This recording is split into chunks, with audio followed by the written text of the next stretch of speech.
bracket, but who wants to cover rumors? Good to see you. How are you? Congrats to your son. Coach's son finished second. God, I was waiting to see Nick for a long time. I missed you last week. Tell him in the entire FS1 pool, first place Angelina, who works with us. Pool. Second place, Coach Mangini's son. By a Congrats point. to him by a point. Yep. Awesome. Good stuff right there. All right, been a busy few months for the Eagles.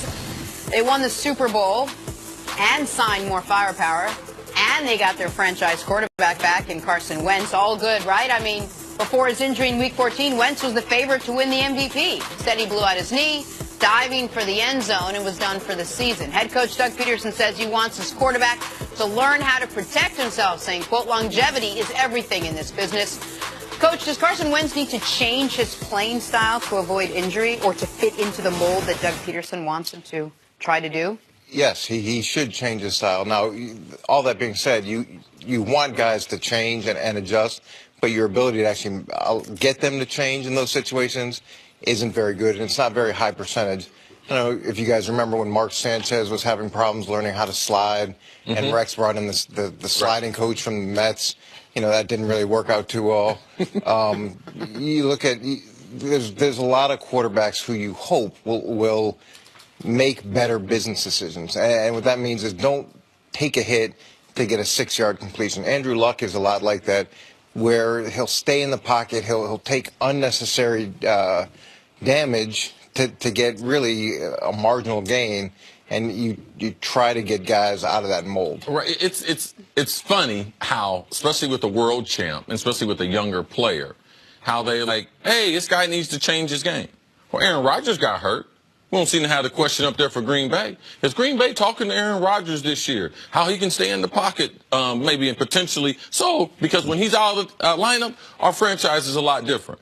But now when you're world champion, you're under a microscope. Of course, all these questions about changes. What about your personnel? NFL executives don't like your personnel. That is the price you pay to be a champion. But also, you become learned once you get into this league. You realize, too, no one could tell Carson Wentz how fast the defenders were until he got hit in Los Angeles, till he realized, man, I couldn't get around that defensive lineman. That DB got up on me. So even though coaches say this, most of these coaches haven't played in the league. So when you have a guy like Frank Wright, it does help. When you do have Doug, who is the quarterback and has played in the league for a long time, it does help because they played the same position. This is a theme of NFL teams. I don't care how athletic you are. I don't care how non-athletic you are. But if you get hurt, you hurt the franchise. It's not like an injury to one of the other members of the team. So you do have to be cognizant of it. Now, how much can you change? You can change a small bit, but this is a contact sport. They're going to get hurt, but what you do get is you get smarter. And that is because the experience in being in those live games, your experience and the speed for which the game comes at you, you're familiar with it. Coach, can I just say, isn't this what we fell in love with Carson with last season? Those third and long, scrambling, crazy situations. It's what's made us put him sort of up there with in that echelon of elite quarterbacks. Isn't that what you're going to be stripping of him if you tell him to not be as mobile? No, that's not really what I was looking at. You don't want to take that aspect away from him, and you don't want to take a lot of the good things that come from scramble plays. And a guy like Ben Roethlisberger, one of the greatest things he does is being able to stand strong in the pocket, being able to extend plays, and that's great. And Russell Wilson, the plays that he makes moving out of the pocket, you don't want to take that element away, but it's when you're taking a hit to complete like a 8-yard curl route. Right. Just that little simple skill right there. Just that. Not the overall quarterbacking. Right. Okay. You're not looking to say, hey, don't do the things that make you really good and that we like and that help us. But when you're looking at the grand scheme of things, just make sure that the reward is worth the risk. Which is why this conversation is so interesting, and I think it can be tough for people to have, because the play in which he got hurt was absolutely a play where the reward was worth the risk, even though you didn't think the risk would be out for the season. People got to keep in mind the time score situation of this. They were no lockup for the 1 seed at this point in time. They weren't even a lock to have a first-round bye at this point in time. The Rams are on their tail. This is a close football game.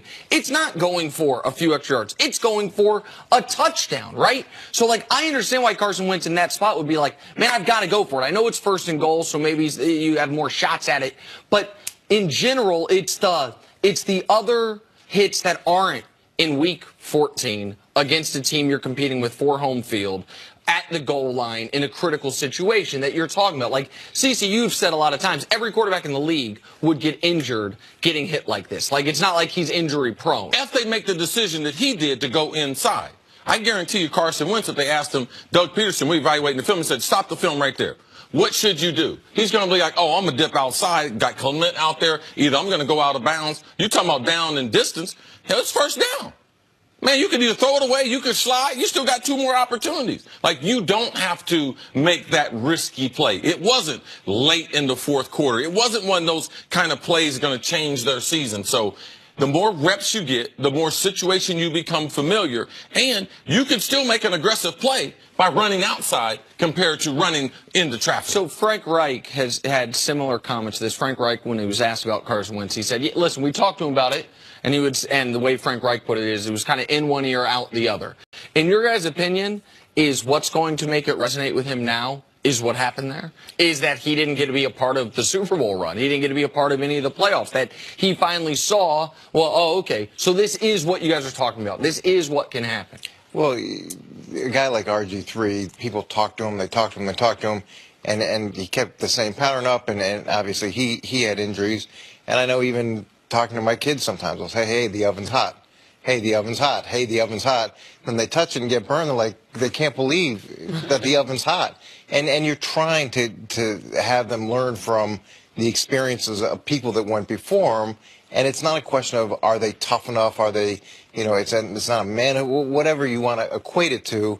It's just be smart. We need you. We need you for the long term.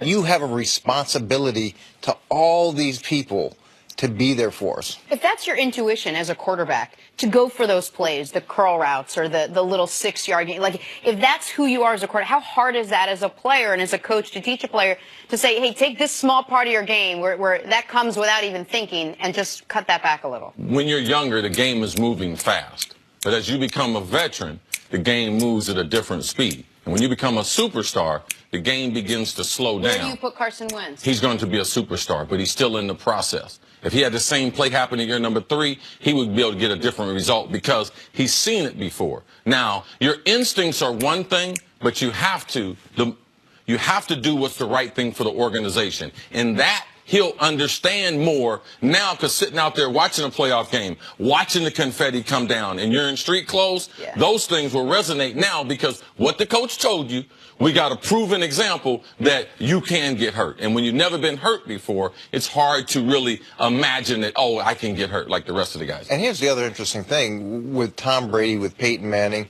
even with Dan Marino back in the day, because they would get the ball away so quickly on a free blitzer, or if you brought pressure, teams stopped blitzing. They stopped bringing pressure because they know it's just not worth it. It's not worth putting all that time and effort during the week, trying to get it right, the possible mistakes, the chances that you take in coverage, because you know those guys aren't going to let you hit them even if you blitz. Right. So it actually takes away a whole element where you can get hurt, where those guys that hold the ball, it's like, all right, dial it up, dial it up, dial it up. That's what we saw happen under Luck a lot. And that's when Luck does come back. We'll see if he's made that adjustment. And also, you see, that's the theory with Cam Newton. That's why they go after Cam, because Cam runs so much week after week after week. Carson, that's not where they want him to be when he gets to Cam's at that point in his career. Coach, stick around. Coming up, is it time to forget about trading Odell